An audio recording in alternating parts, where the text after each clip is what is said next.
எல்லாருக்கும் வணக்கம். நம்ம என்ன பார்த்துட்ருக்கோம்னா குரூப் 4க்கு தேவையான பகுதிகள் அப்படின்னு சொல்லிட்டு ஒரு சாப்டர் பார்த்துட்ருக்கோம். அதில் 2011ஆம் ஆண்டு மக்கள் தொகை கணக்கெடுப்பில் தமிழ்நாடு பற்றி பார்க்க போகிறோம். ஓகேங்களா? தமிழ்நாட்டோட மக்கள் தொகை 7.21 கோடி. இதெல்லாம் 2011 டேட்டா. ஓகேங்களா? அதில் ஆண்கள் பார்த்துக்கிட்டிங்கன்னா 3.61 கோடி. இதில் பெண்கள் பார்த்துக்கிட்டிங்கன்னா 3.5 கோடி. ஓகேங்களா? மக்கள் தொகை பார்த்தீங்கன்னா 7.21 கோடி. இதில் ஆண்கள் 3.61 கோடி, பெண்கள் பார்த்துட்டிங்கன்னா 3.5 கோடி. தோராயமான பிறப்பு விகிதம் 1000 பேருக்கு எவ்வளோ பிறக்கிறாங்கன்னா 15.5 பேர் பிறக்கிறாங்க. 15.7 பேர் 15.7 பேர் என்ன பண்ணுறாங்கன்னா பிறக்கிறாங்க. தோராயமான இறப்பு விகிதம் 1000 பேருக்கு எவ்வளோ இறக்குறாங்க அப்படின்னா 7.4 பேர் தான் இறக்குறாங்க அப்படிங்கிறாங்க. மக்கள் தொகை வளர்ச்சி விகிதம் ஓகேங்களா 8.3 பேர் 8.3. மக்கள் தொகை வளர்ச்சி விகிதம் 8.3.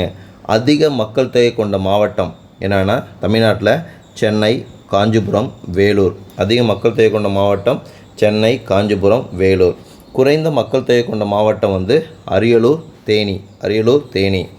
2011ஆம் ஆண்டு மக்கள் தொகை அடர்த்தி தமிழ்நாட்டில் 555. தமிழ்நாட்டில் 555 2011. இதே 2001 480. 2001 480. மிக அதிக அடர்த்தி கொண்ட மாவட்டம் சென்னை. அதாவது 26,903 பேர். 26,903 பேர் ஒரு சதுர கிலோமீட்டரில் இருக்காங்க. எங்கன்னா சென்னையில் தான் 26,903 பேர். மக்கள் தொகை அடர்த்தி குறைந்த மாவட்டம் நீலகிரி. 288 பேர். 288 பேர். மக்கள் தொகை பார்த்துட்டிங்கன்னா 7.21 கோடி. தமிழ்நாட்டில் ஆண்கள் 3.61 கோடி, பெண்கள் 3.5 கோடி. தோராயமான பிறப்பு விகிதம் 15.7 பேர். தோராயமான இறப்பு விகிதம் 7.4 பேர். மக்கள் தொகை வளர்ச்சி விகிதம் 8.3. அதிக மக்கள் தொகை கொண்ட மாவட்டம் சென்னை, காஞ்சிபுரம், வேலூர். குறைந்தது அரியலூர், தேனி.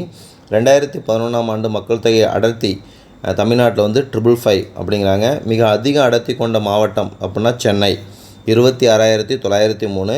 மக்கள் தொகை அடர்த்தி குறைந்த மாவட்டம் நீலகிரி 288. அடுத்து பாலின விகிதம் செக்ஸ் ரேஷியோ பார்ப்போம்.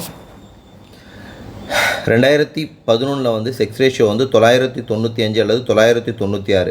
பாலின விகிதம்னா 1000 ஆண்களுக்கு எவ்வளோ பெண்கள் இருக்காங்க அதை கண்டுபிடிக்கிறது தான் பாலின விகிதம் அப்படிங்கிறாங்க. 1000 பேருக்கு எவ்வளோ இருக்காங்க 995 அல்லது 996 பேர் இருக்காங்க. அதிகமான பாலின விகிதம் கொண்ட மாவட்டம் எதுனா நீலகிரி 1041 பேர். குறைவு தருமபுரி 947 பேர். 946 பேர் அப்படிங்கிறாங்க. அடுத்தது குழந்தையோட பாலின விகிதம். ஓகேங்களா? இந்த குழந்தையோட பாலின விகிதம் எப்படி கண்டுபிடிக்கிறாங்கன்னா 0லேருந்து 6 வயது வரை தான் கண்டுபிடிக்கிறாங்க. எவ்வளோ பேர் இருக்காங்க அப்படின்னா 946 பெண்கள் இருக்காங்க அப்படிங்கிறாங்க. அதிக குழந்தை பாலின விகிதம் கொண்ட மாவட்டம் எதுனா நீலகிரி 985 பேர். அதுக்கப்புறம் என்ன இருக்காங்கன்னா கன்னியாகுமரி 964 பேர் இருக்காங்க. குறை பார்த்துட்டிங்கன்னா 896 பெண் குழந்தைகள் இருக்காங்க. அதுக்கப்புறம் யார் இருக்காங்கன்னா 897 பெண்கள் இருக்காங்க. அதாவது 896 பெண்கள் எங்கே இருக்காங்கன்னா கடலூரில் இருக்காங்க. ஓகேங்களா? குறை கடலூர் தான். ஓகேங்களா? அதுக்கப்புறம் தான் அரியலூர் 897 பேர் அரியலூர் அப்படிங்கிறாங்க. ஓகேங்களா? அடுத்து தமிழ்நாட்டில் எழுத்தறிவு வீதம் பார்ப்போம்.